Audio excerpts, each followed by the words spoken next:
જે પ્રગટે નિજ ભાવ તે જયવંત રહો સદા એ જ મોક્ષ ઉપાય। आज श्री मोक्ष मार्ग प्रकाशक ग्रंथ से बीजा अधिकार पर આપણે સ્વાધ્યાય ચાલુ છે। ટોપિક હતો કે નવીન બંધ પર વિચાર। એમાં 4 પ્રકારના જે બંધની ચર્ચા આવી વિશેષ થી પ્રકૃતિ બંધ, પ્રદેશ બંધ, સ્થિતિ બંધ અને ભાગ બંધ। એનો અંતિમ વિષય એ આવ્યો અને કહેવા પાછળનું પ્રયોજન પણ એમ હતું, કોઈ જીવને એમ થાય કે કર્મનો જથ્થો ઓછો આવે તો એટલી નિદ્રા કરવામાં સરળતા રહે। કર્મનો જે જથ્થો આવું થાય છે એમાં જીવનું કયું પરિબળ નિમિત્ત હતું? યોગ। યોગના માધ્યમથી મનોવચન કાયની ચેષ્ટા, પર્યુષણ પર્વ ચાલતા હોય, પૂજન ચાલતી હોય, ભગવાનની સામે નૃત્ય કરવાનો ભાવ કોઈને જાગતો હોય અને કોઈને એટલો મંદ જાગતો હોય, કોઈ નૃત્ય વિશેષ કરે મર્યાદામાં રહીને, તો કોઈ જે નથી નૃત્ય કરતો એને એવી ચેષ્ટા વિશેષ ન હોવાથી કર્મ પૂતગલ પરમાણુ તો ઓછા આવે, પણ કસાય અંદરમાં તીવ્ર હોય। કઈ રીતે? પ્રવૃત્તિ ભલે ન દેખાય પણ કસાય વિશેષ જોડાય। અરે કેટલો સુંદર નાચ કરે છે પણ તો એ કસાય જેટલી તાકાતથી આપે તો કર્મ તો જથ્થો થોડો પણ સ્થિતિ અનુભાગ ઘણો, એમ કહ્યું ને। તો કુલ મળીને એ બતાવીને એમ કહ્યું કે પ્રકૃતિ અને પ્રદેશ બંધ બલવાન નથી। પ્રકૃતિ અને પ્રદેશ બંધ સાથે જીવને સુખ દુઃખમાં નિમિત્તતા સાથે સીધો સંબંધ નથી, પણ જે કસાયના નિમિત્તથી જે કર્મ પ્રકૃતિની સ્થિતિ બંધાઈ અને ફલદાન શક્તિ, જે ફળ આપવાની પાવર, એ જે બંધ થયો અને એનો જે ઉદય છે એ ઉદય જીવને સુખ દુઃખ, સુખ એટલે સંસારિક, એ સુખ દુઃખમાં નિમિત્ત બને છે। એટલે આખિરકારમાં એક કન્ક્લુઝન આવ્યું આખા ટોપિકનું, જો છેલ્લે પરંતુ કસાયો વડે કરેલો સ્થિતિબંધ અનુભાગ બંધ જ બળવાન છે। કેમ કે પ્રકૃતિ બંધનું અને પ્રદેશ બંધનું તો કોઈ માની ન રહ્યું ને। પ્રદેશ બંધ એટલે જથ્થો, એ તો ઓછા પરમાણુ આવે તો પણ જો એની સ્થિતિ અનુભાગ જબરજસ્ત હોય તો ફલ ઘણું આપે, અને ઘણા પરમાણુ આવ્યા હોય અને સ્થિતિ અનુભાગ ઓછો પડ્યો હોય તો ફલ મંદ આવે। એટલે કુલ મળીને ફળ સાથે સંબંધ જીવના કસાયના નિમિત્તથી થતા સ્થિતિ અનુભાગ બંધ સાથે રહે। ભાઈ પ્રફુલભાઈ, કાલે આને વિસ્તારથી આપણે અહીંયા સિદ્ધ કર્યું હતું કે સ્થિતિ પડે છે કેટલા વર્ષો સુધી આને ફલ આપશે અને કેટલી તાકાતથી આપશે, એનું જે નક્કી થાય છે એ જીવનું કસાય નિમિત્ત છે। એટલે કસાય થી થતા બંધ બળવાન છે। પરમાણુ વધારે આવી જાય કે પરમાણુ ઓછા આવી જાય એની સાથે કઈ સંબંધ નથી। કોને? સુખ દુઃખ સાથે નિમિત્ત પણ એમાં કઈ ફરક પડતો નથી। એમ નક્કી કરાવ્યું। એમ નક્કી કરાવ્યું શું નક્કી કરાવ્યું? કે જ્યાં સ્થિતિ અનુભાગ બંધ બળવાન છે એટલા માટે મુખ્યપણે કસાય જ બંધનું કારણ જાણવું। યદ્યપિ પ્રકૃતિને પ્રદેશ બંધ તો કયા ગુણસ્થાનમાં પણ જોઈ આવ્યા હતા આપણે 11, 12 ને 13 કે ત્યાં પણ યોગનું અશુદ્ધ પરિણામનો સદભાવ હોવાના કારણે ત્યાં પણ કર્મ પરમાણુ તો આવે છે, પણ કસાય ન હોવાના કારણે સ્થિતિ જ પડતી નથી. અને સ્થિતિ પડતી નથી અને ફલદાન શક્તિ બી નથી હોતી, કેમ કે કસાય રહિત ત્યાં બંધ થાય છે. ઇરિયાપત આશ્રમ કે જેથી કરીને ત્યાં એક સમયની સ્થિતિ કહી કર્મની. એક સમયની સ્થિતિ એટલે તો ખરી ગઈ. એને ક્ષાયકી ક્રિયા કહી પ્રવચન સારમાં, તો આગળ ભણી ગયા તમે. અર્જુન પરમાત્માને જે કર્મનો ઉદય છે એ તો ક્ષાયકી ક્રિયા છે કે એના પછી તો ક્ષય થયા રાખે છે. કે નવો પાક તો નથી આવતો. નવો પાક આવવા માટે સ્થિતિ બંધાવી, અનુભાગ બંધાવો એ નવો પાક. અને અનુભાગ સ્થિતિ ન બંધાય તો નવો પાક તો થતો જ નથી. સ્થિતિ બંધાય તો હવે રહેવાનો વારો આવે ને. તો હવે સ્થિતિ જ નથી પડતી, કેમ કે એમનો અંતિમ ભાવ હોય છે. એટલે કુલ મળીને અહીંયા એ નક્કી કર્યું કે સ્થિતિ અનુભાગ બંધ જે થાય છે કર્મોનો, એ ઉદયમાં આવે એ વખતે જ જીવ એમાં જોડાય અને એને દુઃખી થાય છે. બરાબર છે. તો એ બંધનું કારણ કોણ હતું? કસાય. એટલે કુલ મળીને ક્યાં આવી ગયા કે કસાય જ ખરેખર તો બંધનું કારણ છે. પ્રકૃતિ પ્રદેશ બંધનું કોઈ મહત્વ નથી, એનું કોઈ બલવાનપણું નથી. હવે શું ઉપદેશ શું આવ્યો? જીવોને બંધ ન કરવું હોય એટલે શું? બંધ ન કરવું એટલે જેઓને ન રખડવું હોય, જેઓને ન દુઃખી થવું હોય. બહુ ઊંચી વાત છે. જેઓને મોક્ષમાં જવું હોય, જેને સુખી થવું હોય, જેને ભગવાન પર્યાયમાં પરમાત્મા પણ બનવું હોય, એમ કહે છે અહીંયા. તો એ જીવને કસાય ન કરે, એને કસાય ન કરવું જોઈએ. સીધું કલ્પ્યું છે ને આવી. બરાબર છે. હવે કસાય ન કરવું જોઈએ. કાલે અહીંયા આપણે આવ્યા હતા છેલ્લે. કસાયનો અભાવ કરવો એ જ ખરેખર તો એક કર્તવ્ય છે. તો એના માટે પહેલા શું નક્કી કરવાનું? કસાયમાં સુખ બુદ્ધિ તૂટવી જોઈએ, સ્વભાવમાં સુખ બુદ્ધિ પ્રગટ થવી જોઈએ, આત્મલાભ પ્રાપ્તિ થવી જોઈએ. અને એ બાજુ કસાયમાં સુખ બુદ્ધિ તૂટવી જોઈએ. કસાયમાં સુખ બુદ્ધિ તૂટ્યા પહેલા અગર જો કોઈ કસાયની મંતામાં કોઈ ત્યાગ આદિ દેખાય તો અહીંયા મોક્ષ માર્ગમાં એની કોઈ કિંમત નથી. ખ્યાલ? જ્યાં કસાયમાં સુખ બુદ્ધિ છૂટી નથી, એનાથી લાભ થાય છે એ ભાવ જ એને તૂટ્યો નથી, એની સાથે સંબંધ તૂટ્યો નથી, સ્વભાવ અને વિભાવનો ભેદ પડ્યો નથી દૃષ્ટિમાં, ત્યાં સુધી કોઈ કસાયની મંદતામાં કોઈ બહારમાં એવી પ્રવૃત્તિ જોવા મળે તો અહીંયા કહે છે કે એને કશું જ છૂટ્યું નથી. તો શું કરવું ભરતભાઈ? બધું છોડ્યું છે, પાછું ચાલુ કરી દઈએ. અરે ચાલુ કરવાની વાત નથી. છૂટ્યું ક્યારે કહેવાય? કે જ્યારે એ સંબંધી સુખ બુદ્ધિ તૂટે તો એક દિશામાં કેમ નથી ઉપયોગ ચાલતો કે સુખ બુદ્ધિ તોડવાનો પ્રયાસ કરીએ, એ યત્ન કરીએ, પુરુષાર્થ એ કરીએ.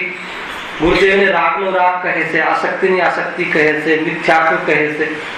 રાગાદી ભાવમાં ઉપાદેય પણ એ ઉપાદેય પણ તૂટે અને પછી જે રાગનો ભાવ થાય એ ખરેખર ત્યાગ છે.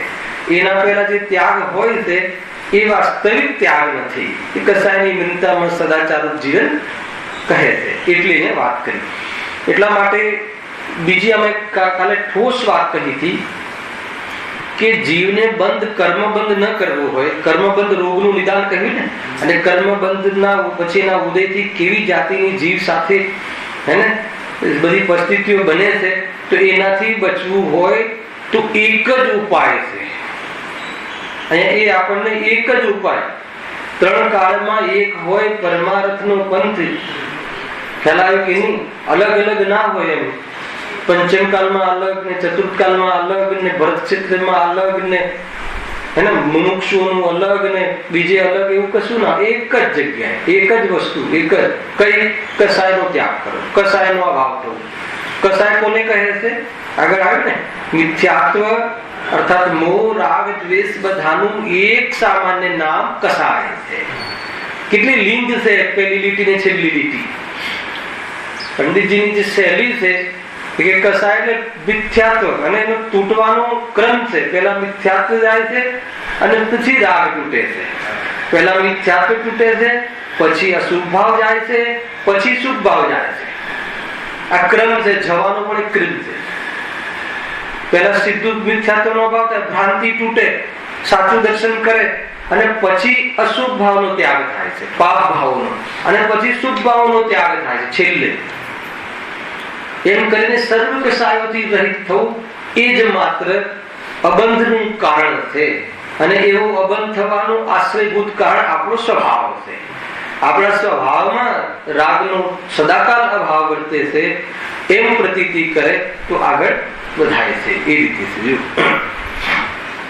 કેટલી સહેલી છે આજની ગાથા, કેટલી જબરજસ્ત હતી. કેવો છે આત્મા? ઇન્દ્રિયાતીત મહાર્થ છે, ઇન્દ્રિયોથી રહિત મહાન પદાર્થ. ગુરુદેવે બહુ અહેમ વાત કરી, બહુ મતલબ ઊંચી ત્યાં એક એંગલ બતાવી દેશે. જ્યાં શાસ્ત્રમાં જો શાદ વાત સમજવું પડશે, રાગ આદિને સ્વતત્વ કહેવાની પણ પદ્ધતિ છે, તો કેવલ જ્ઞાનની પર્યાયને પરદ્રવ્ય કહેવાની પણ પદ્ધતિ છે. ગજબ છે. એને જો એને કન્સેપ્ટ ખ્યાલ ના હોય, દ્રષ્ટિકોણ ખ્યાલ ના હોય તો એ કે શું છે?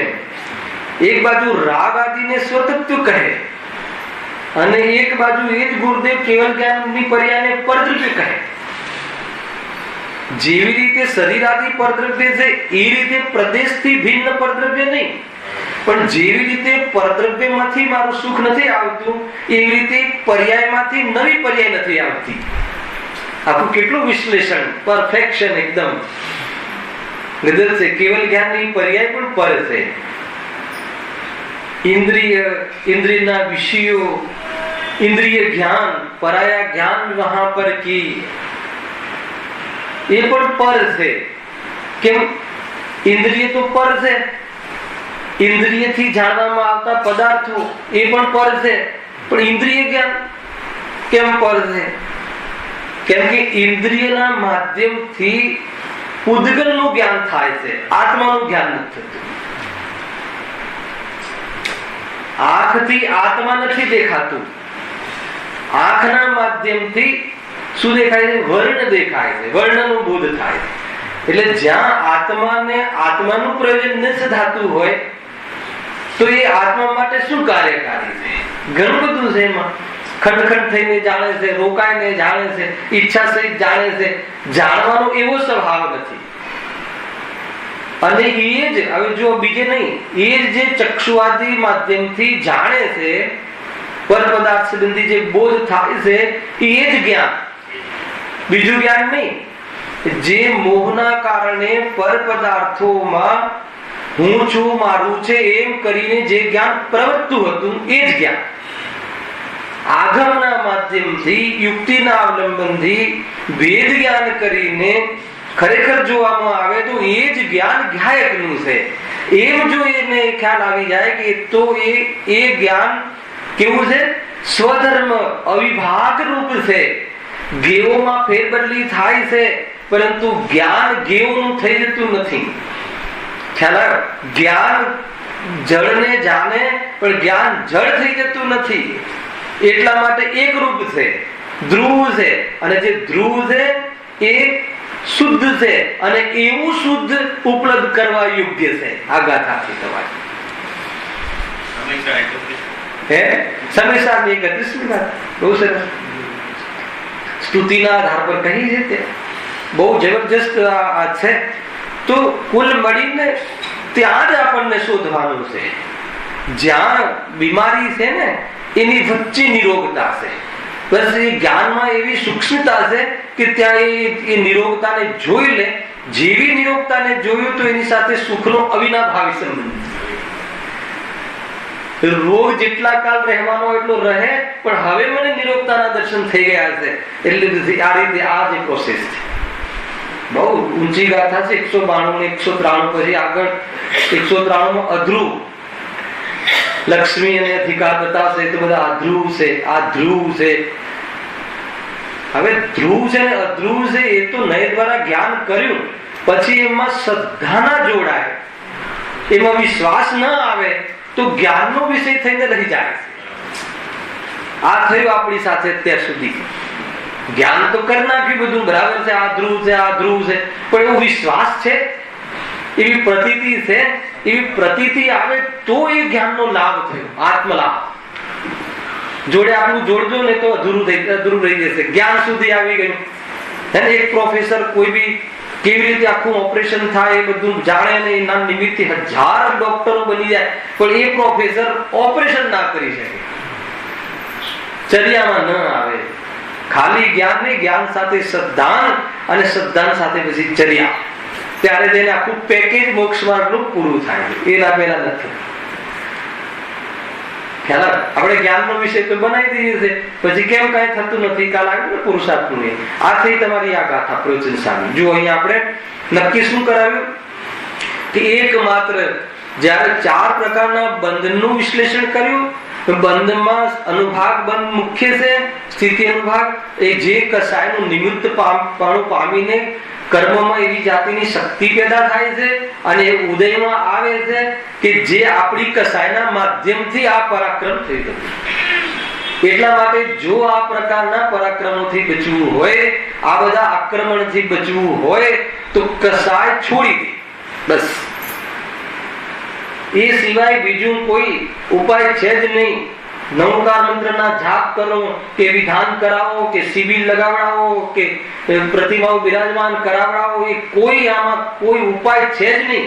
એ તો જેને કસાય ન ગમે, કસાય છોડવાનો પુરુષાર્થ કરે, એવા કમજોર પડે, તો જેને કસાયો સંપૂર્ણ ભાવ કરી છે એવા ગુરુઓની પાસે જવાનો ભાવ આવ્યા વગર રહે નહીં, અને એવા ગુરુઓના માધ્યમથી થતી જીનવાણીની પ્રભાવના કરવાનો ભાવ આવ્યા વગર રહે નહીં. પણ સરવાળે તો સંપૂર્ણ કસાયનો ભાવ કરે એ જ ભગવાન બને છે. આખું બેલેન્સ હોવું જોઈએ. જો આ બેલેન્સ ખસી ગયું ને તો જીવ કાં તો પાપમાં જશે કાં તો સ્વચ્છંદ થઈ જશે. બે માર્ગ છે. એક માર્ગ ચૂક્યો તો દ્વૈત પણ ઊભું થઈ જશે, સિંગલ માર્ગ છે એક, અને એ ચૂક્યો તો પછી 2 અથવા અનેક.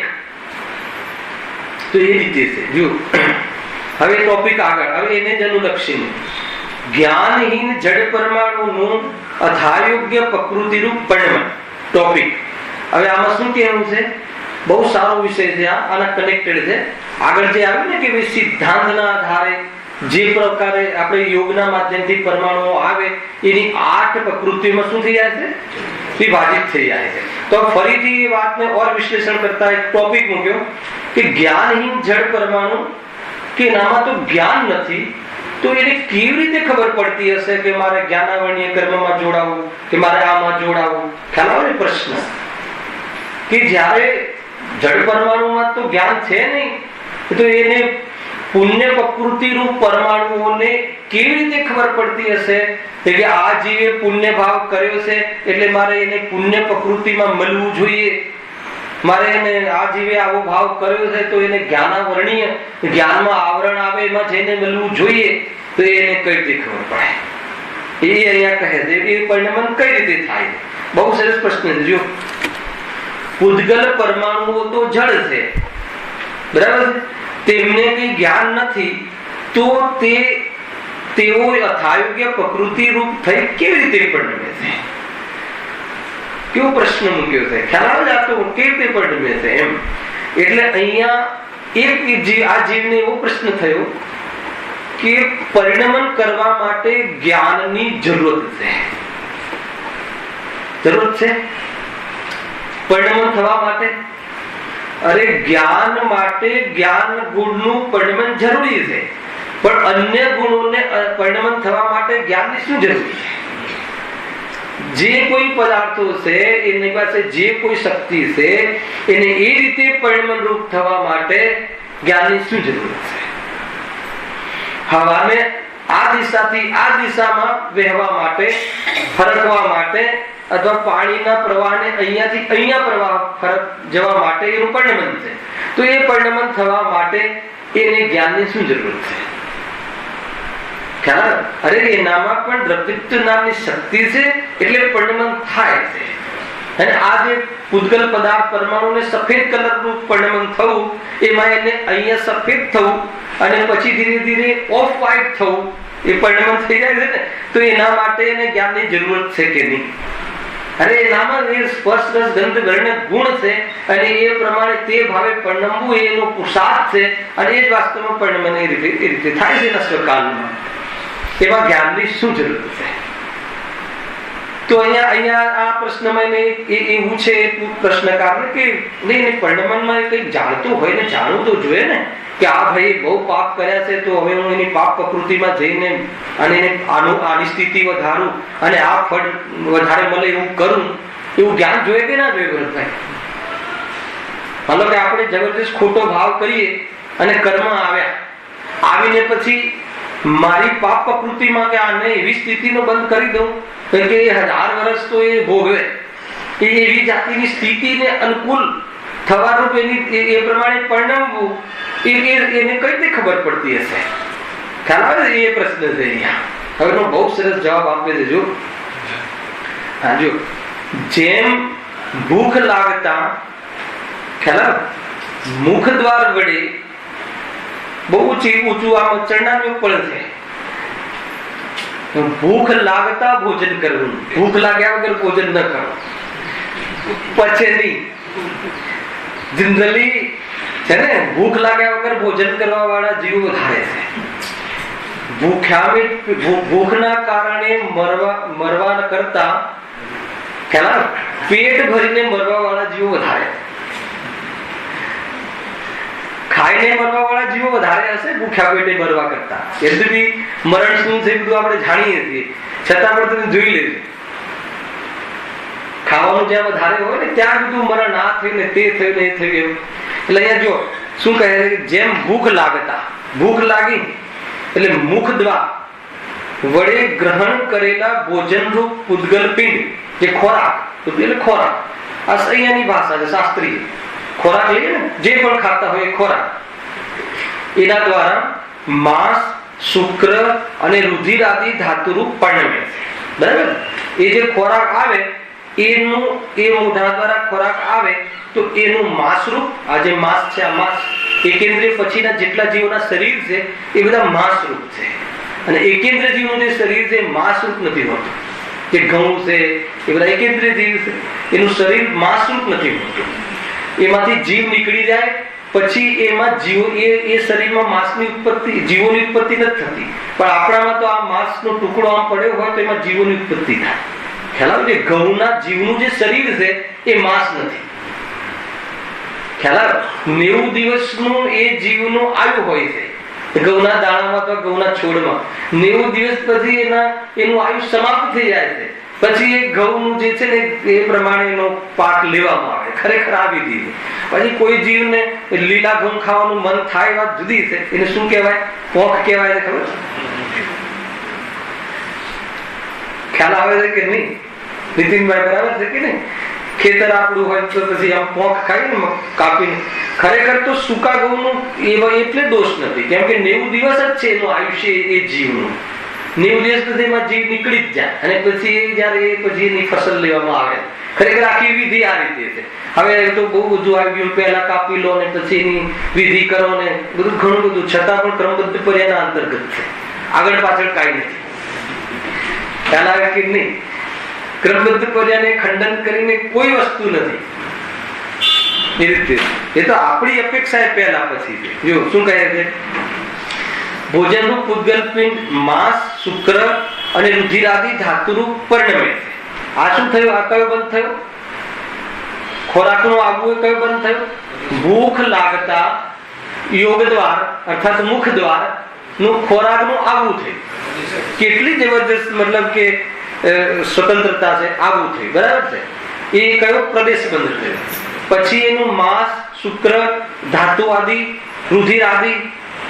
ખ્યાલ આવે? આપણે ખોરાક લઈએ છીએ ને બધું, આમ કે આપણે માનો કે શું ઓછું હોય, આપણે પેલું શું કહે છે, લોહી ઓછું હોય, હિમોગ્લોબિન ઓછું હોય, પછી હાડકા માટે શું હોય? કેલ્શિયમ. આજકાલ બહુ તકલીફ છે કેલ્શિયમ ઓછું હોય તો એના માટે ડોક્ટર ખોરાક લેવાનું કહે કે આ પ્રકારના ખોરાક લો. લોહી ઓછું હોય તો નાચની લો, નાચની ટાઈપના એક દાણા આવે તો એનાથી રક્ત જે ખૂનના પરમાણુ રૂપ પરિણમન થઈ જાય. કેટલાક ખૂનના પરમાણુ રૂપ પરિણમન થઈ જાય, કેટલાક મળરૂપ પરિણમન થઈ જાય, કેટલાક માસરૂપ પરિણમન થઈ જાય. તો આ બધું એનું વિભાજન થાય છે. થાય છે કે નથી થતું? થાય છે. બરાબર છે. એ ભોજનના પરમાણુઓમાં યથાયોગ્ય કોઈ ધાતુરૂપ થોડા વા કોઈ ધાતુરૂપ ઘણા પરમાણુ હોય છે. ખ્યાલ આવે? તેમાં પણ કોઈ પરમાણુનો સંબંધ ઘણા કાળ સુધી તથા કોઈનો થોડા કાળ સુધી રહે છે. આ બે કયા બંધ આવે? ઉદાહરણમાં પણ 4 પ્રકારના બંધ સિદ્ધ કર્યા છે. કોઈ પરમાણુ જો એ ભોજનના પરમાણુઓમાં યથાયોગ્ય કોઈ ધાતુરૂપ થોડા એટલે થોડી શક્તિ વાળા અને કોઈ ધાતુના પરમાણુ વધારે શક્તિ વાળા. ખ્યાલ આવે? કોઈ દૂધમાં વધારે ચીકણાઈ, કોઈમાં થોડી ચીકણાઈ, તો એની શક્તિ એ ભેદ પડે એને શું કહેવાય? અનુભાગ. એની શક્તિ પ્રગટ થઈને અનુભાગ, ફલદાન શક્તિ. તો એ રીતે તેમાં કોઈ પરમાણુનો સંબંધ ઘણા કાળ સુધી તથા કોઈનો થોડા કાળ સુધી રહે. એ સ્થિતિ બંધ થાય. હમણાં માનો કે તર્ક નાચીને બધું લીધું હોય અને આપણે પેલું કરાવીએ, રિપોર્ટ કરાવીએ તો 12-13 હિમોગ્લોબિન આવી જાય અને બધી મહિના પછી કરાય તો પાછું 8 થઈ જાય. થઈ જાય છે કે નહીં? તો આ બધું કોણ મેન્ટેન કરતું હશે? કોણ મેન્ટેન કરતું હશે? ખ્યાલ એમ પૂછે જો. વળી એ પરમાણુઓમાં કોઈ તો પોતાનું કાર્ય નિપજાવવાની ઘણી શક્તિ ધરાવે છે અને કોઈ અલ્પશક્તિ આ બી આવી ને અલ્પશક્તિ ધરાવે છે. જો હવે એમ થવામાં કાંઈ ભોજનરૂપ ઉદ્ગલ પિંડને તો જ્ઞાન નથી કે હું આમ પરિણમું. એને નોલેજ છે ને, બુદ્ધિ છે પરમાણુને કે હું આને જઈને હિમોગ્લોબિન વધારું કે ન વધારું. એ બધું ઓટોમેટિક છે. એ રીતે પણ નો કર્મનો જીવ સાથે એવો જબરજસ્ત નૈમિતિક સંબંધ છે કે કોઈને કાળ કાર્ય સંબંધ લાગી જાય. એવો જબરજસ્ત નૈમિતિક સંબંધ છે. જો કોઈ જીવ માની લો કે એક ઝેર પી લે, ઝેર, બરાબર ને, તો ઝેર શરીરમાં આવે તો આયુના જે નિષેકો છે એ બધા એ સમયે અપકર્ષણ થઈને ખરી જાય અને ત્યાં જીવ રહેવાને યોગ્ય ના રહે. ખ્યાલ આવે કે એવું બને? આયુ કર્મ સાબુત રહે, ઉદય ચાલુ રહે અને જીવ જતો રહે એમ ના બને. ઝેર ગમે એટલું પીવે પણ એવું નિમિત્ત છે. અહીંયા ઝેર પીધું, હવે આયુ કર્મને કઈ રીતે ખબર પડી કે મારે ખરી જવાનું છે? અહીંયા સંપૂર્ણ ખ્યાલ આવે કે નહીં? પૂરેપૂરા આયુ કર્મનો જેટલો 90 વર્ષનો બાંધીને આવ્યો હોય અને 20મા વર્ષે ઝેરની બોટલ પીધી માની લો તો એ 20મા બધાનું અપકર્ષણ થાય, સ્થિતિનું ઘટવું થાય અને 20મા વર્ષે એ સમય બધા ખરી જાય નિષેકો અને અહીંયા જીવ રહેવાને ત્યાં યોગ્ય ન રહે. એ શરીરમાં રહેવાની યોગ્યતા એની નીકળી જાય અને ત્યાંથી ચાલે જાય. આ છે આખું એનું લેવલ. ખ્યાલ આવે છે કે નહીં? તો એ પ્રશ્ન થયો રાજેશભાઈ, તું આ મતલબ કે આવી ક્રમબદ્ધ પર્યાના અંતર્ગત છે. માનો કે આપણે એક ભાવનું આયુ બાંધીએ છીએ, પ્રક્રિયા રીતે છે, પણ 100મા ભાવમાં મારું કયું આયુ બંધાવાનું છે તો ભગવાનના જ્ઞાનમાં છે.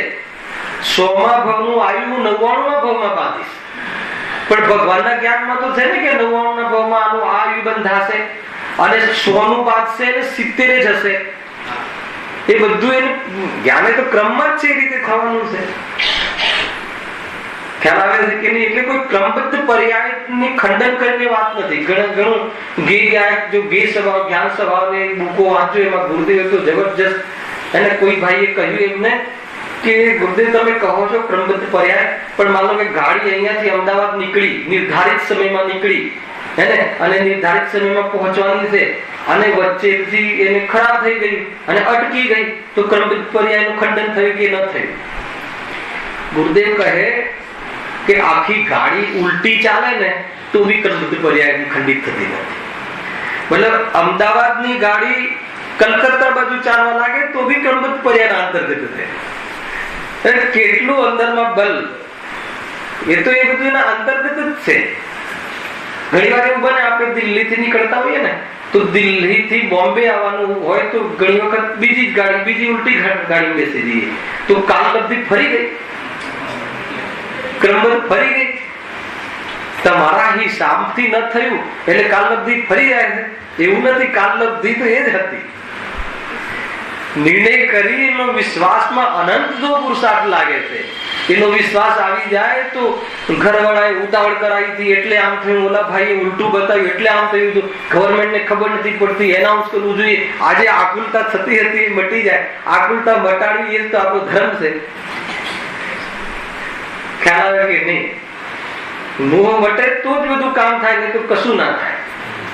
ચાહે મૂળ ગંતવ્ય પર પહોંચે, અરે ચાહે તીર્થંકરોના ઘરે જન્મે. કાલ લીધું હતું ને ત્યાં 24માં તીર્થંકર નો જીવ પેલા તીર્થંકરના ખોળામાં રમતો હતો.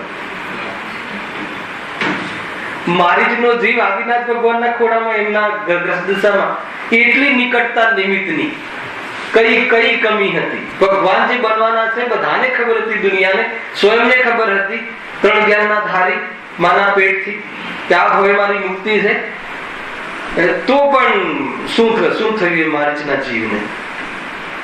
તો એવું છે. એટલે કાર્ય તો એના પુરુષાર્થ અનુસાર થાય છે. જો શું અહીંયા કહે છે,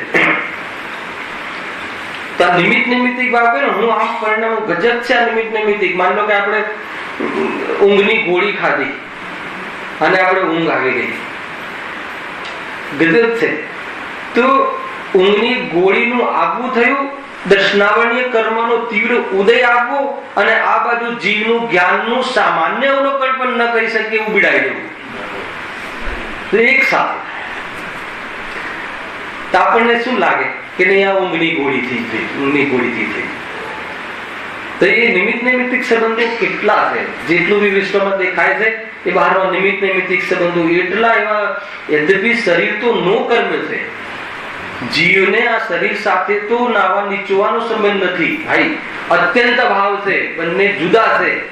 તો પણ એના સંયોગમાં રહેલા શરીરમાં ઝેરનું આવવું, કાં તો એ ગોળીનું આવવું, અને આ બાજુ જીવની પરિણતિનું પ્રમાદ થવું, અર્થાત એવી રીતની જ્ઞાનમાં હીણી દશા થઈ જવી દર્શનમાં. ખ્યાલ આવે છે કે નહીં? કેવું સ્વરૂપ છે? અર્થાત તો એનું અહીંયા ન રહેવાનું પરિણામ થઈ જવું, ઝેરનું આવું થવું, આયુના નિષેકો ખરી જાય. આ નો કર્મ સાથે અડ્યો પણ નથી, છતાં એવું નિમિત્ત નૈમિત્તિક સંબંધ છે. ખ્યાલમાં આવે છે કે નહીં? ઘણી વાર એવું બને ને, આપણને બહુ તરસ લાગી હોય ને અંદરમાં જીવ પાણી જાય, આપણને અંદરમાં હાથ થઈ જાય, બહુ એસિડિટી થઈ હોય, ગોળી આવે તો મટી જાય, અને અંદરમાં આપણું સાતાનું વેદન ચાલુ થઈ જાય. તો કેવું છે બધું? આપણને તો કારણ કાળે તરત જ આનાથી થયું. તો કોઈ આ યુગમાં મહાપુરુષ આવી ગયો ને બતાવ્યું કે ભાઈ એની યોગ્યતાથી થાય છે. ખ્યાલમાં આવ્યો કે નહીં? તો પછી જયારે નિમિત્ત થી થતું નથી, પ્રફુલ્લભાઈ, તો નિમિત્ત શું કામ બતાવતા હશે? ગડબડ થઈ જાય છે. એવું થાય કે ના થાય? મને આવા પ્રશ્નો થતા કે જયારે નિમિત્ત થી થતું નથી, નિમિત્તના ગીત શું કામ ગાવો છો? ખ્યાલ?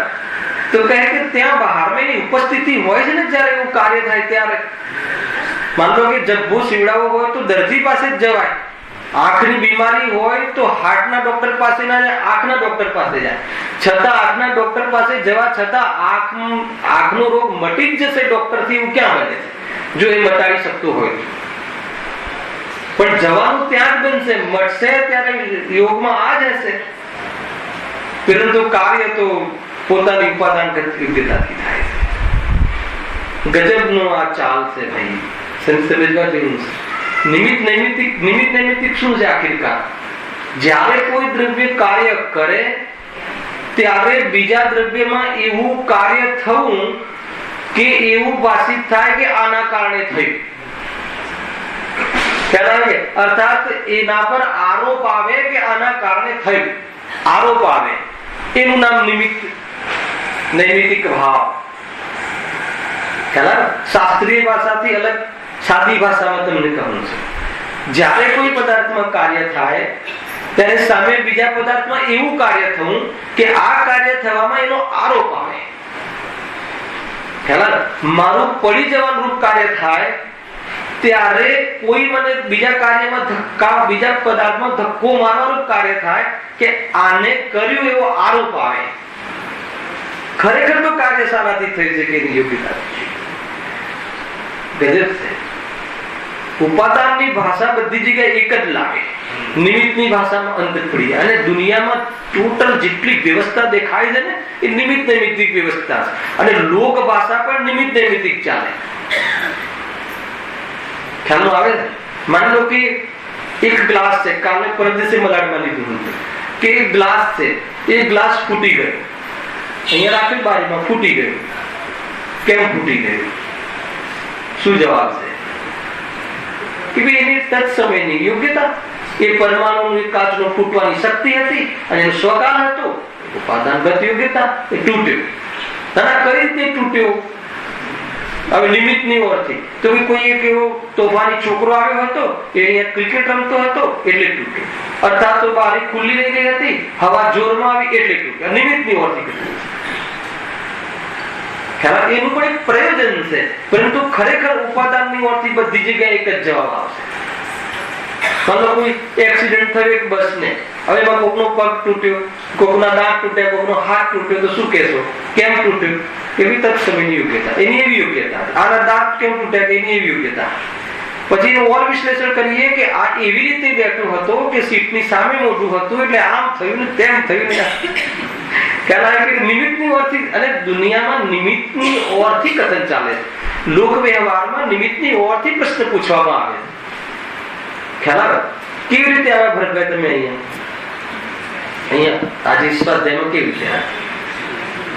તમે કહો ક્રિયાવર્તી શક્તિથી આવે. પરમાર્થ છે, સત્ય છે, પરંતુ અહીંયા મેં કઈ અપેક્ષાએ પૂછ્યું? નિમિત્તની અપેક્ષાએ. બસથી આવ્યા કે ચાલીને આવ્યા કે ગાડીથી આવ્યા કે લિફ્ટ મળી કે રિક્ષાથી આવ્યા? આજે બધી રિક્ષાઓ બંધ હતી તો પછી કઈ રીતે આવ્યા? શું પ્રયોજન છે પૂછવાનું? તો લોક ભાષા તો નિમિત્તની ઓરથી ચાલે છે. ક્રિયાવર્તી શક્તિ આવ્યા, ક્રિયાવર્તી શક્તિથી આવ્યો, એ લોક ભાષામાં નહીં ચાલે, એ અનુભવમાં ચાલશે. અનુભવમાં એ જ ચાલશે. ગજબ છે. આવી શૈલીમાં લોકો અટવાય છે ને, પછી આગ્રહ કરે છે ને. અરે એ કયા પ્રયોજનથી પૂછે છે? શું પ્રયોજન છે એનું?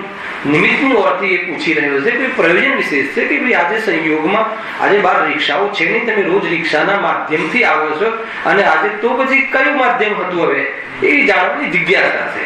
તો એના આધાર પર પૂછ્યું છે. હવે તમે હું તો ક્રિયાવર્તી શક્તિથી આવ્યો છું, તો એ ઠીક નથી. અને બંને સત્ય છે, પણ ત્યાં એક પ્રયોજન નિમિત્ત નૈમિત્તિક. એટલા બધા નિમિત્ત નૈમિત્તિક આ બાજુ કાર્ય થાય ને બહારમાં હોય તો એ નિમિત્ત નૈમિત્તિક. જો નિમિત્ત નૈમિત્તિક ભાવનો લોપ નથી કરવાનો. ગુરુદેવ કોઈ દિવસ નિમિત્ત નૈમિત્તિક વ્યવહારનો લોપ નથી કરાયો, નિમિત્તની દ્રષ્ટિનો લોપ કરાયો. જીવને આ ભૂલી ગયો, હાર્દ ભૂલી ગયો, એને નિમિત્ત નૈમિત્તિકનો જ લોપ કરી નાખ્યો. સંભવ નથી. આત્મકલ્યાણ હોય, કરવું હોય ને બહારમાં ગુરુની દેશના ના હોય, બને નહીં. તો નિમિત્ત નૈમિત્તિક તો સ્વીકારવાનો હતો, પણ એ દેશનાના કારણે થયો, એ દ્રષ્ટિ તોડવાની હતી. જીવે શું કર્યું? બહુ ઊંચી વિદ્યા થયા. ખ્યાલ આવે કે નહીં? અને આ રીતે એકાંત ચાલવા લાગ્યા, અને કંઈક નવું બતાવવાની જિજ્ઞાસા એ સૌથી મોટું મિથ્યા. શું નવું કાઢીને બતાવવું છે તારે? આમાં દ્રષ્ટિના વિષયમાં નવું બતાવવું, આમ દ્રષ્ટિનો વિષયમાં કઈ નવું બતાવવું. નવું શું નવું બતાવવાનું? નવું બતાવવામાં એવું બોલી નાખે અતિરેકમાં કે સમ્યક દ્રષ્ટિની, સમ્યક દર્શનની પર્યાય પણ કૂડો છે. અરે તું શું બોલે છે તને ખ્યાલ નથી? અરે કેવલ જ્ઞાનની પર્યાયનો પણ દ્રષ્ટિમાં અભાવ છે. કેમ કે કેવલ જ્ઞાનની પર્યાય નવી છે અને આત્મા અનાદિ અનંત છે. પણ કેવલ જ્ઞાનની પર્યાય કચરો છે, કલંક છે એમ ન કહેવાય. જીવ અતિરેકમાં આવી જાય ને પછી કાંઈ કાંઈ બોલી નાખે છે. તો કે તમને તારે નવું કાંઈ બતાવવા પાછળની જે જિજ્ઞાસા છે એ સૌથી મોટું મિથ્યાત્વ છે. નવું કાંઈ છે જ નહીં. કેવલ જ્ઞાનની પર્યાયને આત્માના સ્વભાવમાંથી પરદ્રવ્ય કહેવા પાછળનો અર્થ એટલો હતો કે એ કેવલ જ્ઞાનની પર્યાય તો હમણાં આવી, હું તો અનાદિ અનંત છું. કેવલ જ્ઞાનની પર્યાય સાદી અનંત કાળ વાળી છે. હવે એનો આશ્રય લેવા માટે અત્યારે કેવલ જ્ઞાનની પર્યાયનો આશ્રય લો ભરતભાઈ. અત્યારે છે નહીં, કઈ રીતે આશ્રય લેશો? પર્યાયનો આશ્રય કઈ રીતે લેવા? એ બધા સિમ્ટમ્સ છે, એના આધાર પર સમજાવાય. તો આ બધું લોકો જે ઉડાવી દે છે ને, વિધિ વગર ઉડાવી દે છે ને, એ ઠીક નથી. વિધિ મળે અને નિષેધ થાય. ખ્યાલ આવ્યો કે નહીં? પરમાર્થને પ્રેરે તે વ્યવહાર અને વ્યવહારનો નિષેધ થાય જેના માધ્યમથી એ નિશ્ચય. સમજો, નિશ્ચય વગર નિષેધ કરે તો પાપમાં ચાલ્યો જાય, અને નિશ્ચય પૂર્વક નિષેધ થાય તો ધર્મમાં ચાલ્યો જાય. ખ્યાલ આવ્યો કે નહીં? રાગ મારો સ્વભાવ નથી, પણ તારો સ્વભાવ શું છે એ સ્વભાવમાં જાય તો રાગનો નિષેધ થઈ જાય. તો એ રીતે નિષેધ છે ને, વિધિ મળી ને, સ્વભાવમાં જવાનું વિધિ મળી તો રાગ નિષેધ થયો.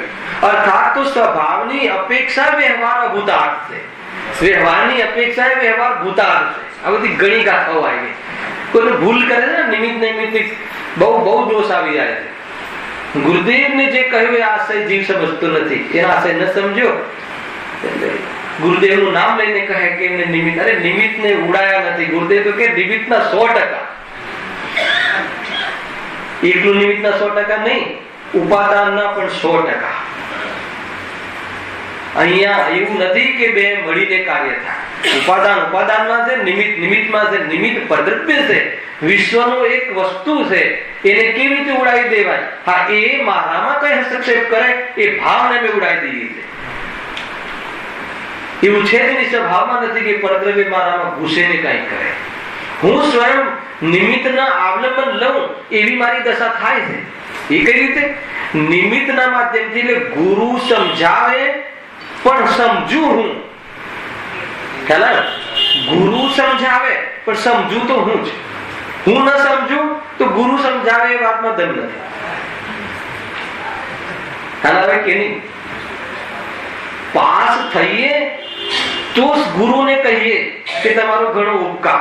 પાસ ન થઈએ અને ગુરુને પાસે જઈને કહીએ તમારો ઘણો ઉપકાર. ખ્યાલ આવે શું કહું છું? આવું કોઈ કરે છે? આવો કોઈ જીવ છે આ દુનિયામાં? રોજ નથી કહેતા ભગવાન આપનો ઘણો ઉપકાર, હે ગુરુદેવ તમારો ઘણો ઉપકાર. કેમ ભાઈ? કેમ ઉપકાર? કઈ પોતાનું ભલું થયું હોય તો ભલું કરવાના ઉદ્દેશ વાળા પાસે જઈને કહીએ. ભલું ન થયું હોય, ભલું ન કર્યું આપણે, અને પછી એની પાસે જઈને કહીએ કે તમારો ઘણો ઉપકાર. કેટલું વ્યાજબી છે, અથવા કે કહેવા પાછળનો શું દ્રષ્ટિકોણ છે? સમજમાં આવે છે કે નહીં? જે પણ કાંઈ જે સિક્કો છે ઉપાદાનનો છે, ઉપાદાનના કારણે નિમિત્તની શોભા છે. ઉપાદાન ના હોય તો નિમિત્તની શોભા અશોભાનો કોઈ વાત જ નથી. બરાબર છે ભાઈ? સમજવા જેવું છે. સમજ થઈ નથી ગયો ને? અચ્છા, સમજવા છે બહુ. મતલબ કે આ કઈ ગુરુદેવ કે પોપાબાઈ નું રાજ નથી. એની એક એક વિવક્ષા સમજવી પડશે. નિમિત્ત નૈમિત્તિક ભાવ છે ને, જ્યારે હું પરનું લક્ષ્ય કરું ત્યારે રાગ થાય છે ને, તો પરથી લક્ષ્ય થયું ને પરના કારણે રાગ થયો એવું થોડી કીધું છે. મેં સ્વયં પરનું લક્ષ્ય કર્યું, રાગ થયો. ખ્યાલ આવે કે નહીં? એ રીતે છે. અરે આત્મા જયારે આત્મામાં રહેતો નથી, સ્વરૂપમાં રહેતો નથી, ઉપયોગ ત્યારે પરનું લક્ષ્ય કરે છે, ત્યારે રાગરૂપ પરિણમન થાય છે. અને રાગરૂપ પરિણમન થવામાં રાગ થાય છે, અને એ વખતે પણ સ્વભાવ રાગરૂપ થતો નથી. બે વસ્તુ એક જ જગ્યાએ છે. હવે એને એ વસ્તુને કહેવી હોય, એનો બરાબર બોધ કરવો હોય કે આવું કઈ રીતે, તો શૈલીનો પ્રવેશ થાય છે. નિરૂપણ પદ્ધતિ. તમે નિરૂપણ પદ્ધતિ કરો કે ના કરો, પણ વસ્તુનું પરિણામ તો આ રીતે થાય. જ્યારે હું દીકરા દીકરીનું લક્ષ્ય કરું છું મારા છે માનીને, તો મારી પદ્ધતિમાં રાગ આદિ થાય છે. તો રાગ થવામાં રાગ થાય જ છે. નથી થયો એમ કઈ રીતે કહેવાય? છતાં એ વખતે હું એને મારો સ્વભાવ એ રાગ રૂપે થતો નથી. એ જ સમયે આ બે વસ્તુ એક સાથે છે. હવે એને બતાવી હોય, એની કથન કરવી, જે પણ કઈ રામાયણ છે બધી શૈલીમાં છે. અગર એ શૈલીમાં ન સમજે તો હવે પછી એને સમજાવવું હોય તો રાગ કેટલી હેસિયતથી છે, તો પછી ત્યાં વ્યવહાર નહીં. રાગ છે, ખ્યાલ આવે કે નહીં? પણ એની હેસિયત કેટલી છે, અને સ્વભાવ છે, અને એની હેસિયત શું છે, એના આધાર ઉપર પછી નિશ્ચય વ્યવહારની નિરૂપણ પદ્ધતિ કે ભાઈ રાગ છે આત્માનો અમે કહીએ છીએ, કેમ કે આત્મા ઉત્પન્ન કર્યો છે, પણ તાત્કાલિક છે, જવા વાળો છે, દુઃખરૂપ છે, તારો સગો નથી, તારા કંટ્રોલમાં નથી. પણ જેટલી વિવક્ષા કરવી હોય એટલી કરે, એમ કરીને વિરક્ત થવામાં પછી સ્વભાવ, અરે આટલું બધું થયું તારી પર્યાયમાં, અનંતકાલ પૂતગલ પરાવર્તન કર્યા, પૂતગલોની સાથે તે ચેષ્ટાઓ કરી, પણ એક સમય માટે પણ પૂર્વ પર્યાય રૂપે હાલ હોય તો બતાવ. નારકીમાં જઈ આવ્યો પણ નારકી થયો અત્યારે ન થયો, તો અત્યારે તું મનુષ્ય છે એ વખતે પણ મનુષ્ય થયો નથી. બોલ તારો સ્વભાવ આજે એજીટી છે, ધ્રુવ છે. તો આ બધી વિવક્ષાઓ આવે છે. હવે આ બધું તો બતાવી દીધું. હવે શું? હવે શ્રદ્ધાનો રૂપ, વિશ્વાસ આવે ત્રિકાલનો, અને વિશ્વાસ આવે એક સમયની પર્યાયનો એક સમય રૂપે. વાત ખતમ. એ જીવ તો માર્ગમાં ચાલે ગયો. ક્યાં અવલંબન લીધું એ બધું હવે એ જાણે. આખું આનો ટોપિક આ રીતે. યાર નિમિત્ત નૈમિત્તિક માંથી ક્યાંથી વાત નીકળી? નિમિત્ત નૈમિત્તિક માંથી છે ને. નિમિત્ત નૈમિત્તિક ભાવ છે ને, પણ નિમિત્ત નૈમિત્તિક ભાવનો લોપ નિમિત્તથી રોટલી તો મતલબ કે આગથી થતી જ નથી. તો હવે ચૂલા પર નહીં, આપણે તો ત્યાં મૂકી દો, રોટલી થઈ જાય. ખ્યાલ આવે કે નહીં? થઈ જશે. ખ્યાલ આવે કે નહીં? માન લો કે નહીં તો એનું આયુ હોય ત્યારે જ મરીએ છીએ, તો આપણે તો ઉભા રહી જઈએ. 120 ની ટ્રેન આવે છે સ્પીડમાં, વચ્ચે ઉભા રહી જઈએ. એ આયુ કર્મ હશે. અરે છે એમ જ, પણ હવે આયુ કર્મનો ઉદય અત્યારે છે કે નહીં એ તને ખબર છે? ખ્યાલ આવે કે નહીં? એક તો એ તો તારે હાલ રોટલી બનાવી છે, એને અત્યારે રોટલી રૂપે ન પરિણમવાની એની પાસે એવો પુરુષાર્થ છે. જ્યારે એવો પુરુષાર્થ થશે ત્યારે નિમિત્ત હશે જ અગ્નિ, પણ છતાં બી અગ્નિથી રોટલી થાય છે એમ નથી. રોટલી તો એના સ્વકાલથી, એના પોતાના પુરુષાર્થથી, ગૌની શક્તિ હતી લોટની, એ બનવી છે. નિમિત્ત નૈમિત્તિક ભાવનો લોપ નહીં, નિમિત્તની દ્રષ્ટિનો લોપ કરો. અંતર ખ્યાલમાં આવે છે કે નહીં? ગજબ છે. તો એ રીતે એનાથી શું થશે? એનાથી શું થશે? અભિમાન ઉતરી જશે, પરદ્રવ્યનું કર્તૃત્વનું નશો ઉતરી જશે, અને એ જ કરવાનું છે. ખ્યાલ આવે કે નહીં? ગજબ છે. કાલે મારે ચાલુ ને રાત્રે, હજુ મારા મગજમાં છે આખો વિષય પુરુષાર્થનો. રાત્રે બહુ ત્યાં ચાલ્યો ને સદિચ્છામાં. રોટલી બનવાનો પુરુષાર્થ બાઈ કરી શકે? રોટલી બનવાનો પુરુષાર્થ આપણે કરી શકીએ? બનાવવાનો પુરુષાર્થ કરી શકીએ? રોટલી બનાવવાનો પુરુષાર્થ એ લોટમાં છે. બાઈ તો નિમિત્ત છે. બાઈનો યોગ ઉપયોગ તો નિમિત્ત છે, એનો પુરુષાર્થ એમાં છે. જો બાઈ બનાવી શકતી હોય તો રેતીમાંથી બનાવો ને, તો ખર્ચો બચી જાય મોંઘવારીમાં. તમે ખાઓ તો બનાવી બી દઈએ, એવા જવાબો મળી જાય ધડાધડ. ખ્યાલ આવ્યો કે નહીં? ન બને, ન જ બને. કેમ કે એનામાં રોટલી બનવાની પુરુષાર્થ જ નથી. રોટલી બનવાનો પુરુષાર્થ રેતીના કણમાં નથી. એનામાં એવો સ્વભાવ જ નથી.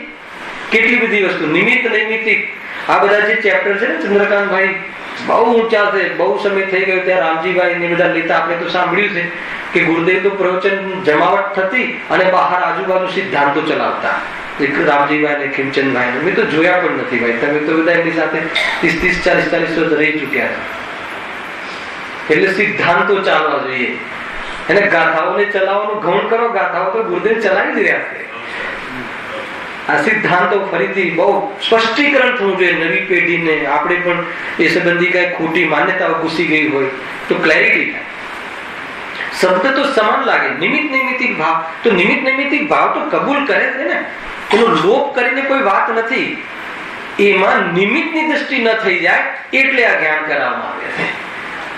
બસ એટલું છે. એટલી જાગૃતિ થઈ જાય તો બસ બધું પછી એને સમજાઈ જશે. તો એનાથી જે માથે જે અભિમાન લઈને બેઠો છે ને એ ઉતરી ગયું. એ રીતે છે. હા, જો વાત તો કર્મની ચાલે છે, પણ સિદ્ધાંતો આવે ને ત્યાં મને મન થઈ જાય છે કે સિદ્ધાંતને બરાબર આપણે ફોરવીએ કે જેથી આપણું વીર્ય પણ સ્ફુરાયમાન થાય. એટલા માટે હા, પરંતુ એવો જ નિમિત્ત. હા, પૂતગલ પિંડને તો જ્ઞાન નથી કે હું આમ પરિણમું, તથા અન્ય પણ કોઈ પરિણમનારો પણ નથી. અન્ય કોઈ પરિણમાવનારો પણ નથી. ક્યાં? આપણે અહીંયા આત્મા, શરીર અને આત્મા જે છે ત્યાં એવું કોઈ મેનેજર બી નથી કે જેથી એમ કહે કે ચલો 4 પરમાણુ રક્તમાં જાઓ ને આમ, એવું પણ કોઈ કરાવનાર નથી ત્યાં તો. અને સ્વયં પરમાણુમાં જ્ઞાન નથી, પરંતુ એવો જ નિમિત્ત નૈમિતિક ભાવ બની રહ્યો છે જે વડે એ જ પ્રમાણે પરિણમન થાય છે. આ એનું કન્ક્લુઝન, એ પ્રમાણે પરિણમન થાય છે. આગળ આવી ગયું ને, કર્મ બલવાન નથી, જીવ બલવાન છે. ત્યાં લીધું હતું કે એને જો પરિણમાવવું હોય, એને આપણને કઈ લાભ આપવો હોય તો એનામાં જ્ઞાન બી જોઈએ અને એનામાં તાકાત પણ જોઈએ. ખ્યાલ કે નહીં? તો પણ એવો ત્યાં બી એવો નિમિત્ત નૈમિતિક ભાવ છે. સૂર્ય ઉગે અને જે સૂર્યમુખીનું જે ફૂલ છે એ ખીલે, એવો નિમિત્ત નૈમિતિક ભાવ છે. સૂર્યના ઉદયમાં ચકવા ચકવીનું મળવું થાય સવારે, એવું નિમિત્ત નૈમિત. સૂર્ય કઈ મળાવતો નથી બંનેને, કહેતો નથી કે તારી ચકવી અહીંયા છે ને તારો ચક્કો અહીંયા છે, બંને મળે. કે અંધારામાં એનું દ્રષ્ટિ જતી રહે છે, એટલે એ બાજુમાં હોવા છતાં એમ માને છે કે અમે લોકો છૂટા પડી ગયા, અને આખી રાત દુઃખ કરે છે ને જ્યાં અજવાળું થાય છે ત્યાં તો આ રહ્યું ને, એમ કરીને મળે છે. આ સ્વરૂપ છે. પછી એક મોહનધૂળ નું ઉદાહરણ હતું, ખ્યાલમાં આવે છે ને? મોહનધૂળ એ રીતે મંત્રેલી, આનો નિમિત્ત નૈમિતિક છે.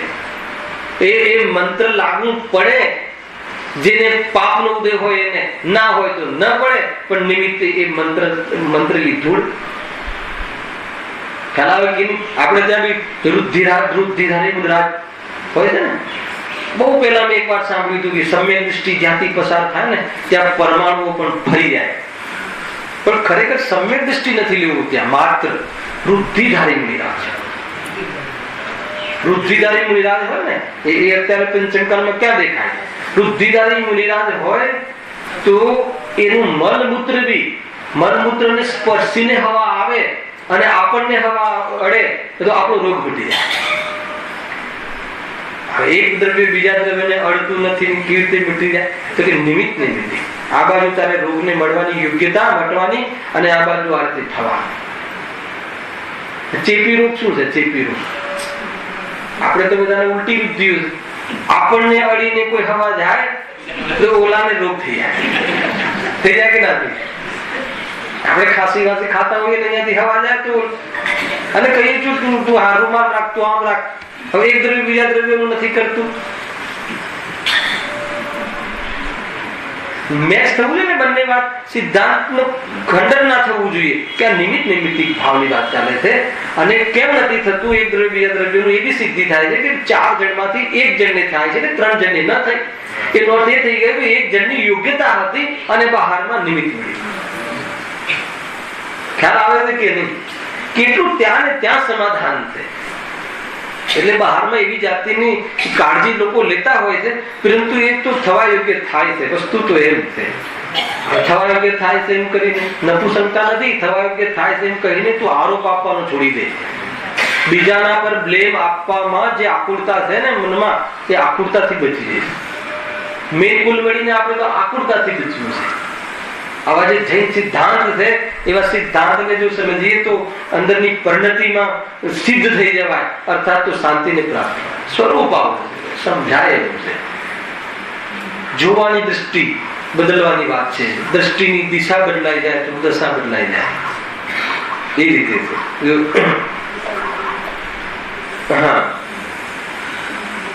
હું આમ પરિણમું તથા અન્ય પણ કોઈ પરિણમાવનારો નથી, પરંતુ એવો જ નિમિત્ત નૈમિતિક ભાવ બની રહ્યો છે જે વડે એ જ પ્રમાણે પરિણમન થાય. આ થયું ઉદાહરણ. હવે સિદ્ધાંત ખ્યાલ આવ્યો? ખાલી વાંચી લઈએ, આપણી પાસે 2-3 મિનિટ છે. તેમ કસાય થતા યોગ દ્વાર વડે, ઉદાહરણમાં શું લખ્યું હતું? ભૂખ લાગતા. અહીંયા પણ ભૂખ લાગી કસાયને, પરમાણુની. એટલે જ છે કસાય થતા. ત્યાં મુખ દ્વાર, અહીંયા યોગ દ્વાર. યોગ દ્વાર ખુલી. યોગ દ્વાર એટલે મન વચન કાયાની ચેષ્ટા. યોગ દ્વાર વડે ગ્રહણ કરેલા કર્મ વર્ગણા રૂપ પૂદગલ પિંડ જ્ઞાનાવરણાદી પ્રકૃતિ રૂપ પરિણમે છે. ગ્રહણ બી કર્યા અને પરિણમ્યા. એ કર્મ પરમાણુઓમાંથી અથાયોગ્ય કોઈ પ્રકૃતિ રૂપ થોડા કોઈ પ્રકૃતિ રૂપ ઘણા પરમાણુ હોય છે. આ પ્રકૃતિ બની. પેલા ગ્રહણ કર્યા અને પછી વર્ગીકરણ થયું. તેમાં પણ કોઈ પરમાણુઓનો સંબંધ ઘણો કાળ રહે તથા કોઈનો થોડો કાળ રહે. કયો? સ્થિતિ. એ પરમાણુઓમાં કોઈ તો પોતાનું કાર્ય નિપજાવવાની ઘણી શક્તિ ધારે છે, ત્યારે કોઈ થોડી શક્તિ ધારે. અનુભવ. હવે ખ્યાલ આવ્યો ને? ધડાધડ એ રીતે. એમ થવામાં કોઈ કર્મણ વર્ગના રૂપ પૂતગલ પિંડને તો જ્ઞાન નથી કે હું આમ પરિણમું. એ પૂતગલને તો જ્ઞાન નથી કે હું આને પાપ પ્રકૃતિમાં જઈને મળું કે હું આટલી સ્થિતિ કરું. એ તો છે નહીં. તથા ત્યાં અન્ય કોઈ પરિણામ આવનારો પણ નથી. એઝ ઇટ ઇઝ લીટી લખી છે. સિદ્ધાંતના શબ્દો આવી ગયા. બરાબર છે. પરંતુ એવો જ કેવલ નિમિત્ત નૈમિતિક ભાવ બની રહ્યો છે, જે વડે એ જ પ્રકારે પરિણમન થાય છે. એને મેં આખું સમજાવી દીધું કેવી રીતે ત્યાં આપણે એ કરી લીધું. લોકમાં પણ એવા નિમિત્ત નૈમિતિક ભાવ ઘણાય બની રહ્યા છે. આ ઉદાહરણ આપે છે. જેમ મંત્રના નિમિત્તથી જલાદિકમાં રોગ દૂર કરવાની શક્તિ હોય છે તથા કાંકરી વગેરેમાં સર્પાદિકને રોકવાની શક્તિ હોય છે, તેમ જીવભાવના નિમિત્ત વડે પૂતગલ પરમાણુઓમાં જ્ઞાનાવરણાદી રૂપ શક્તિ થાય છે. આ નિમિત્ત નૈમિતિક જો મંત્રથી થાય છે ને, અરે એમ નહીં, નિમિત્ત નૈમિતિક છે. સમયસારમાં કર્તા કર્મ અધિકારમાં આવ્યું કે મંત્રના માધ્યમથી ઘણી સ્ત્રીઓ વિડંબનાને પ્રાપ્ત થાય છે. એમ ઘણી છે ને, આને કંઈક નાખ્યું ને આની પાછળ પાછળ ગયો ને, તો એ મંત્રમાં અને આની જવાની યોગ્યતામાં બંનેનો એક કાલ આવે ત્યારે એવું કાર્ય બને છે. ખ્યાલ? પછી એને લઈને જે બધા જતિંગ કરે છે એ ખોટા છે. બાકી બધું તો બધું જ છે. સાપને ઉતારવાના, સાપના ઝેર ઉતારવાના મંત્ર છે. અરે એવો મંત્ર ગ્રહણ કર્યો હોય તો સાપનું ઝેર ન ચડે. ખ્યાલ આવે કે નિમિત્ત નૈમિતિક સંબંધ છે. કોઈ મંત્ર તંત્રમાં ઘૂસવાની વાત નથી, નહીં તો કોઈ મંત્ર તંત્ર એવો નિમિત્ત નૈમિતિક સંબંધ છે. હવે આ વસ્તુ અહીંયાથી ભણી અને કોઈ મંત્રની દુકાન ખોલી દે અને આપણા જો અહીંયા જૈન ધર્મમાં કહ્યું છે કહીને ભટકાઈ જાય તો એની જવાબદારી. પેલા કે નહીં, લૂંટવાના ઘણા ઉપાય છે. કોઈ અહીંયાથી વાંચ્યું કે આ બસ આટલી આ સબ વાતો કમસે કમ જીનવાણી પર શ્રદ્ધા રાખે છે. એક દુકાન મંત્રની ખોલી દઈએ અને મંત્ર દ્વારા હું તમારું દૂર કરી દઈશ તો એમ નથી થતું. દૂર થવા રૂપ એની પાસે પુણ્ય હોવું જોઈએ અને આ બાજુ એ રીતે યથાર્થ મંત્રની સાધના વાળો જીવ હોવો જોઈએ અને એ પ્રમાણે નિમિત્ત નૈમિતિક થાય તો થાય. પરંતુ અહીંયા તો નિમિત્ત નૈમિતિક ભાવ બતાવવો છે, નિમિત્ત દ્રષ્ટિ છોડાવી છે. મંત્ર દ્વારા કોઈ ઉપાય કરવાનો અહીંયા ચર્ચા નથી. જે વસ્તુ જેમ છે બતાવવી તો પડે. અરે એવી વૃદ્ધિઓ હોય છે, જ્ઞાની ધર્માત્માઓને ખબર હોય છે તો પણ યુટિલિટી કરતા નથી. પણ જે વસ્તુ જેવી છે એવી તો કહેવી પડે.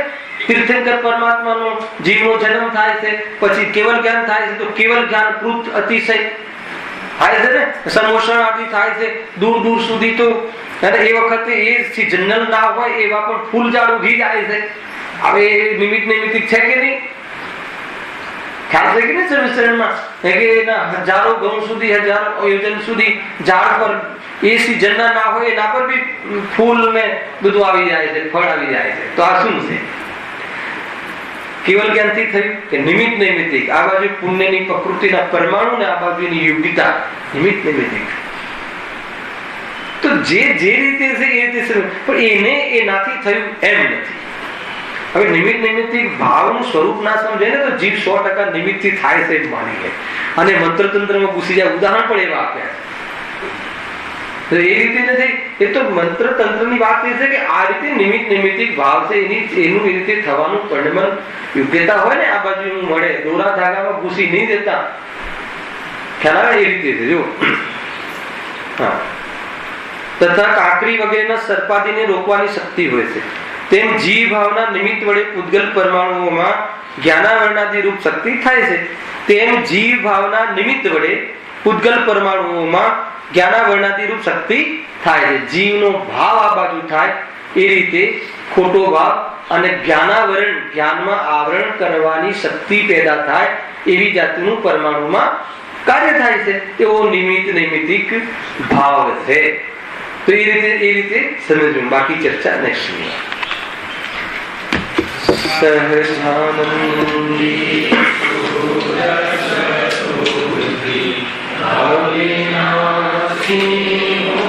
આત્મસ્વરૂપ સહજાનંદી શુદ્ધ સ્વરૂપી અવિનાશી આત્મસ્વરૂપ સહજાનંદી શુદ્ધ સ્વરૂપી અવિનાશી આત્મસ્વરૂપ